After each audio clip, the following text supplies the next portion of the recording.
In Chapter 10, we're going to look at the exchange of assets between two parties, and we're going to determine how to record that transaction from both sides. The rules that will follow from GAAP are pasted into the schedule, and they're also included in illustration 10-20 in your textbook. But two important things that you need to recognize in each problem in determining how to best record those entries. The first is to determine whether or not there is a gain or loss on that transaction. And the second is to determine whether or not the transaction had commercial substance. We'll know if the transaction had commercial substance if the two companies' economic positions change after the transaction took place. In this example, we're going to look at Carlos Company, who exchanged equipment for similar equipment used in the operations of Terry Company. Here are the details of the transactions.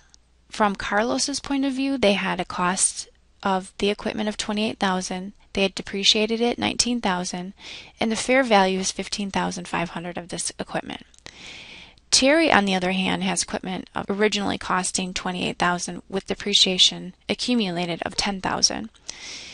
The fair value is $12,500, and they're also giving up cash to Carlos to complete this exchange. The first thing that I like to do is figure out what is the gain or loss from each side of the transaction. So for Carlos, we're going to look at what did the Carlos receive upon this transaction. They got Terry's equipment. The fair value of Terry's equipment was $12,500. That's what they received out of this transaction. As far as cash, they also received $3,000 of cash because Terry gave up cash of $3,000. The book value of Carlos, so he's going to need to write off the book value of the equipment that he's given up, is going to be the $28,000 minus the accumulated depreciation. Now let's compute this gain or loss. The gain or loss then is going to be the fair value plus the cash minus the book value. So Carlos has a gain on this transaction of $6,500. From Terry's point of view, they're going to receive equipment with a fair value of $15,500. Cash, they're giving up cash of $3,000, so $3,000 needs to come out. And they're going to write off the book value of the asset that they're giving up.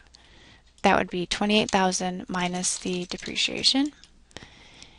And then if we compute the gain or loss,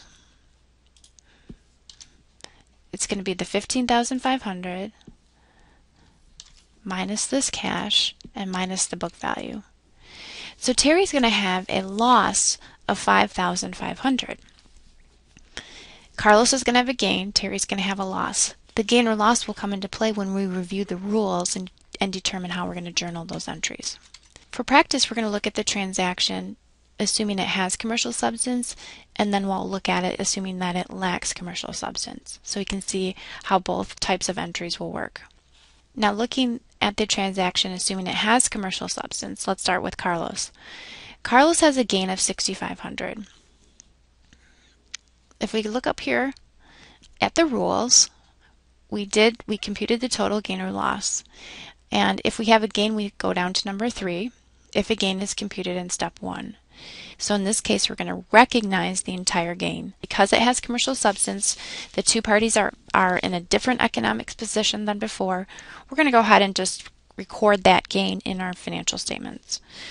So basically, I'm going to take this information and put it into a journal entry, recognizing that whole $6,500 gain. So I'm going to put equipment on my books at fair value. I'm going to increase my cash account for the cash that I received. I'm going to write off my asset. Now I'm not going to write it off net at $9,000. I'm going to go back up and write off both of the individual pieces. So I need to write off the accumulated depreciation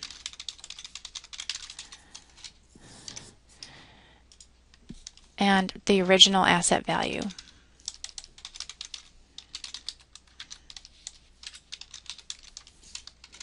Lastly, I'll record the gain.